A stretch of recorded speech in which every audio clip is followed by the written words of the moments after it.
Hi, how are you? I hope you're having a great day. In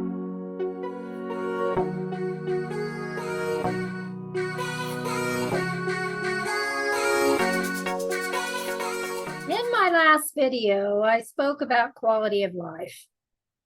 It was more of a whimsical look at quality of life, but we can improve our physical and mental quality of life by doing some important things. Life is long. For me, that's a positive thought. Instead of saying life is short, which I suppose in retrospect seems short, most of us actually do live a long life. Life can feel short when you look back and say, wow, what happened to the time? Our collection of memories can make life seem short. To say life is short is meant to motivate us, to seize the moment. But is instant gratification really what we want? I think that what we need to do is to be present with what is happening all around us. It's a different viewpoint, I know.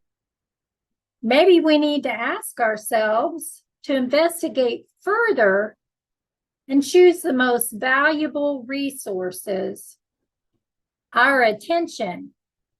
Just think about that first time you sat quietly and tried to meditate. Those 5 minutes, they felt like forever. Our minds raced to fill that void. But if you have ever been in a crisis, it can feel like time slows down because you need to process everything. We have to be present when a crisis occurs. So why not be present in our everyday lives?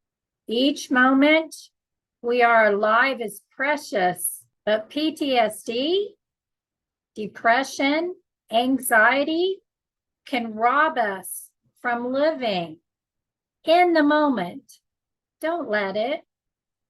We're faced with our own mortality as we age. I mean, that's true. Now it's time to prioritize what's important. Mindfulness techniques are beneficial to our quality of life. You'll start to live your life each moment. And that's the point of this video. There are things we can do to learn to live each moment of our lives. So that's what I'd like to talk about today. Here we go. Before I get started, if you hear a wind sound or a blowing sound, it's because we're facing our own little minor crisis here at home. We had a water leak in the kitchen. My husband had to come home from work just to get started on the things that needed to be done in there. So we have a blower going on. We had a mouse who decided to chew through a water line that led to our refrigerator.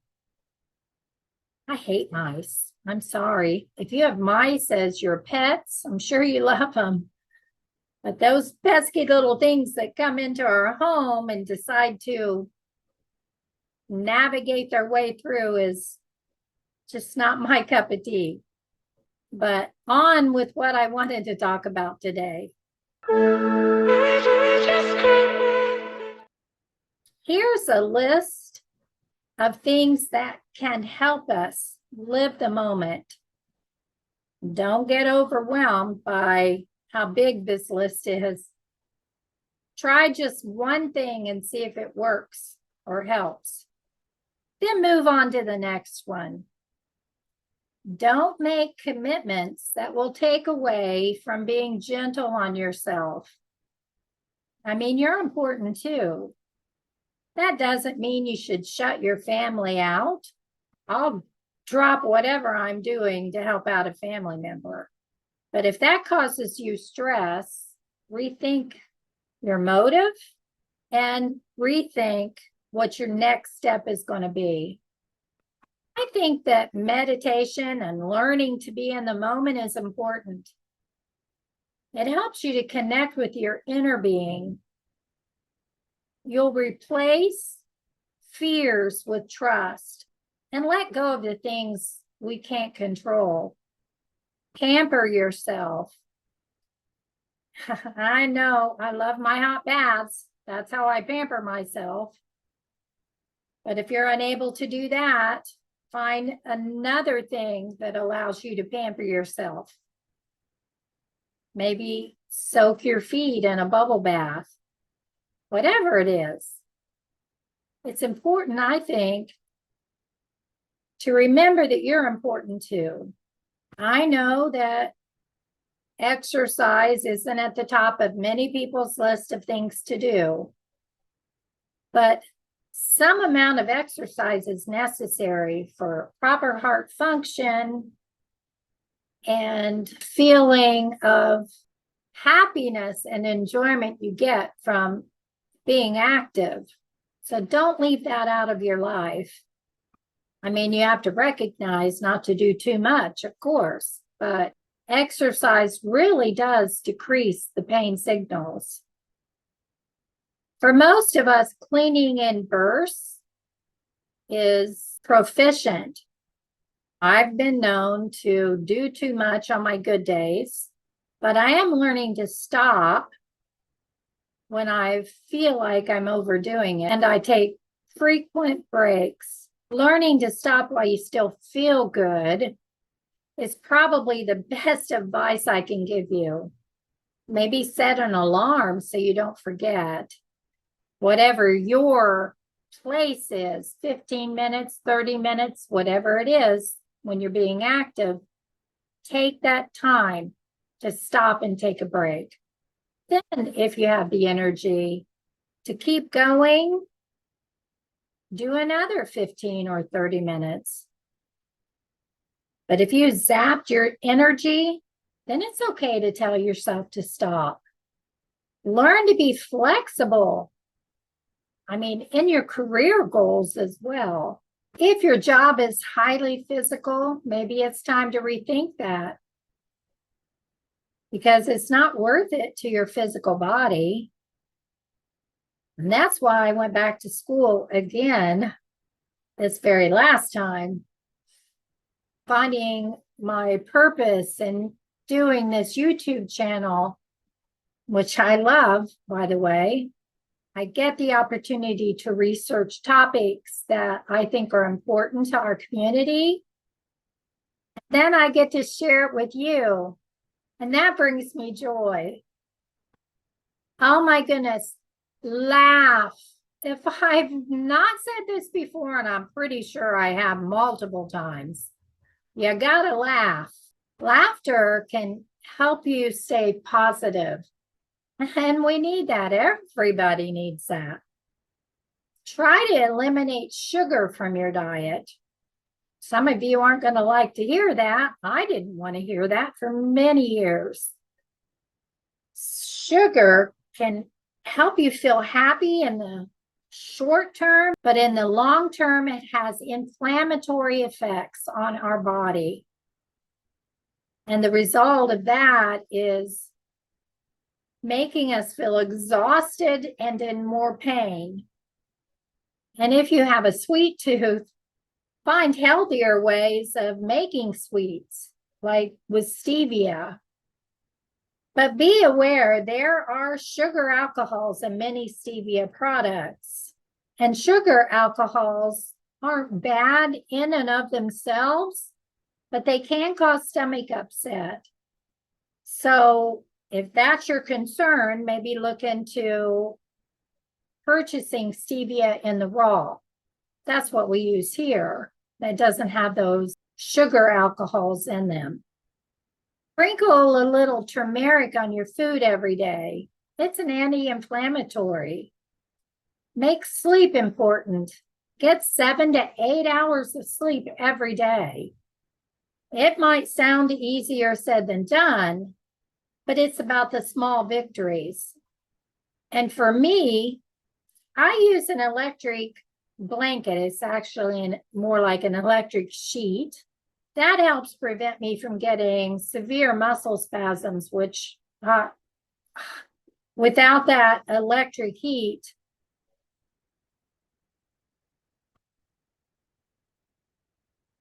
those muscle spasms are quite horrendous. And you can use heat therapies during the day. Try yoga. This is still on my list. You can find beginner classes on YouTube. I've seen them. And you can practice doing a little bit every day or once a week, whatever's comfortable for you. And being able to do that at home keeps me from being embarrassed doing it in public because my balance is terrible. Have you ever heard of the 3 C's? Cats, chocolate, and coffee? Maybe this one won't work for you, but I love my doggies. And I sometimes put dark chocolate, sugar-free, in my coffee, or I use 100% cacao in my coffee. I'm currently using Hershey's because it's easy to get at my grocery store. I haven't really been able to find any negatives about it, but natural cacao is naturally acidic. So it might be better for you if you have GERD or acid reflux to use more of a Dutch process type of cacao. Dutch processed cacao actually tames down the acid and makes it more alkaline. I tried to go completely caffeine free, but I was so exhausted every day that I decided to drink caffeine again. And that works for me. Never, ever compare yourself to other people. Well-meaning people will try to give you advice and make you annoyed sometimes, and then you'll end up feeling worse. Don't push through the pain or ignore the pain. Acknowledge it and move on. Focus on the things you can do and take pride in that. And don't compare yourself to other people with fibromyalgia because we're all different and all at a different place. See your doctor as often as you can. Maybe you need to switch up your meds. I've switched so many times that I can't even count. Find a doctor who listens to you. Sometimes that switch in medication is all that we need. Or maybe increasing the amount you take may be the answer. I haven't talked about CBD oil, but this one has been found to be helpful for many people with fibromyalgia. We're in charge of who we are and what we become. So if you wouldn't invite someone into your home, you shouldn't invite them into your head, right? We are wired to care what others think of us. I get that. I do the same thing. I tend to be a people pleaser. I've lived most of my life that way. But loving yourself enough to not care what others think about you is healthy. It's okay to listen to what other people's opinions are. I'm giving my opinion here, and I hope you'll at least listen. I listen to other YouTubers who share their opinions on podcasts or on products, especially those on how to best clean my house or how to organize it. I listen. But if a topic becomes negative or it's not something I know that I'm capable of, then it's okay not to listen. I can appreciate your knowledge, but otherwise, I don't let it get into my head. So now what do we do? Find good support. whether it be from a mental health counselor, which I've done several times, or join an online support group, whatever it is. It will help your stress levels. The people in fibromyalgia support groups share their experience, and we need to hear that we're not alone. We have allies. The group that's slowly growing on this channel is amazing. I love you all. Thank you so much for listening to me a couple times a week. It makes me beam with happiness. But online support group members might provide things that they do to help them get through something difficult and confirm some of the things I talk about on this channel.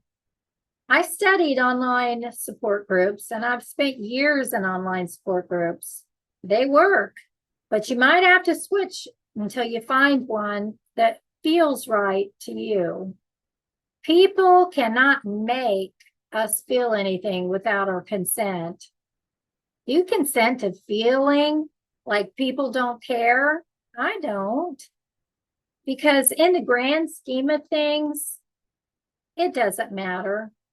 What matters is that we take care of ourselves. And studies have found that we typically overestimate what other people think about us, which leads to a poor quality of life. What matters is that we get on a road to recovery and acceptance. Confront your feelings of shame.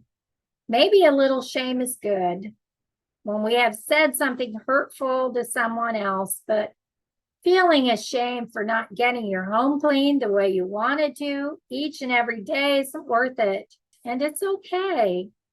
The world isn't coming to an end because we didn't get our living room dusted. Maybe you're judging others, and maybe you're wrong about that issue or thing that you are judging. Either way, it's not our place to judge someone else. Our role is to not feel imprisoned by others, but to feel free and have autonomy. And lastly, feelings of shame can trigger depression and anxiety. Don't let that happen to you. There shouldn't be any shame involved. We have a disability. Accept that and move on. You're enough, just like you are. You have a place in this world, even if it doesn't seem like it to you at the time. Find what makes you happy and do that. We're all on a journey of discovery. Isn't that an awesome thought? I hope you learned something. I send you gentle hugs and support. Love you. Just stop, and I take frequent that helps prevent, and I sometimes put helpful. I've lived most of my life. It's okay to listen what others or jump. We need to hear what we are wired to care what others is, to not feel imprisoned by others, but to feel free and have autonomy. That was Tesla. Torturing Goldie